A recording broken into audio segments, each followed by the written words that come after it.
Атырау тұрғындары Атырау футбол командасы туралы не біледі? Және де Қазақстан футбол командасы әлемдік аренада шығу үшін не істеу керек? Бірге сұрап білейік.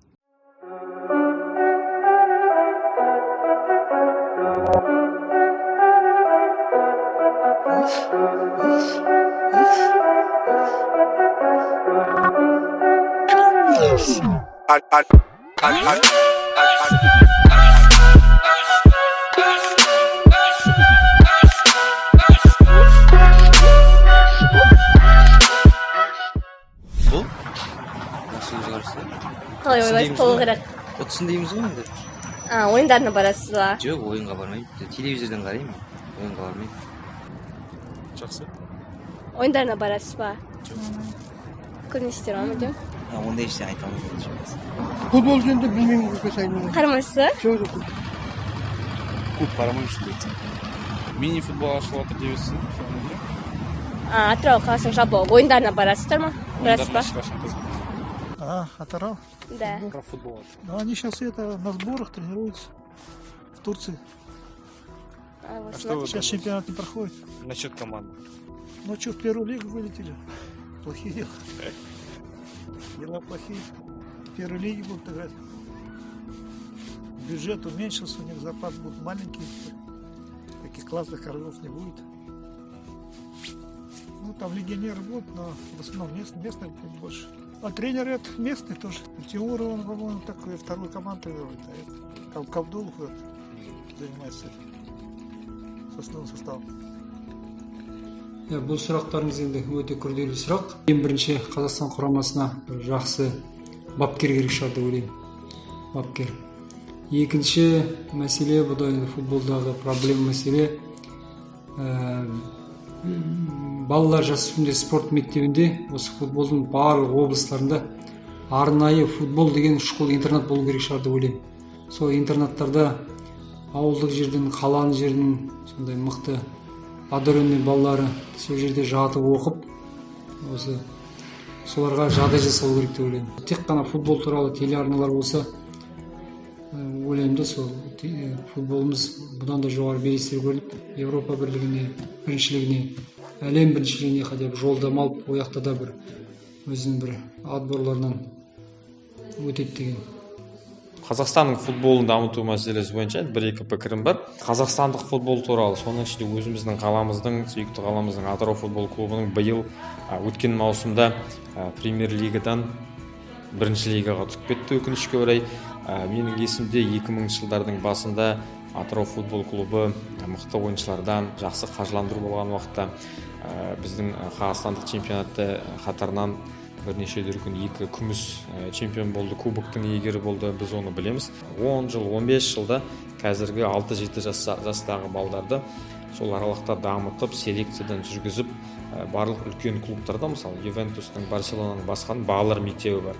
Сол балалар мектебінде өзіне керекті болашақ танымал жұлдыз болатын спортшыларды, футболистер таңдап алатын таланттарды. Сол сияқты 1000 бала келіп қатысса, сол 1000 баланың ішінен тек қана бір Роналдо сияқты, немесе Месси сияқты ойыншы шығады. Бұл өмірдің заңы. Бір қуантатыны қазір бизнес, мен білем, бір таныс жігіттерді, өзімен замандас, балалық кезіндегі армандарын іске асырып, олар частный футбольный тренировка жасайтын секциялар ашып жатыр. Қазір турецкий футбольный клуб Бешикташтың франшизасын алып, Атырау қаласында балалардың футболын дамытып жатқан жігіттер бар. Это бизнес, бұл олардың бизнесі, ақшаны төлеп алаңды футболға қатыстыртасың, бірақ солардың арасынан сол Бешикташтың методикасымен дайындаған балдардан ертең біздің Атыраудың мықты футболшылар шығады деген ойдамыз. Арнайы Семей қаласына футбол сарапшысы Нұрбек Акенжанов бізге қосылды. Нұрбек. Я получил сообщение со студии. Меня зовут Нурбек Акинжанов. Я приветствую каждого зрителя этого видеоролика. И сегодня мы будем говорить о казахстанском футболе.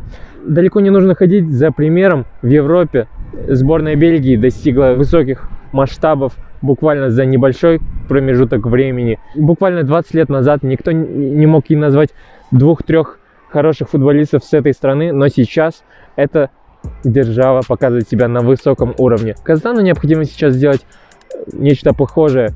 Все начинается с чего? С детства, правильно? Надеюсь, что мы в скором времени увидим нашу страну на всех высочайших пьедесталах чемпионатов.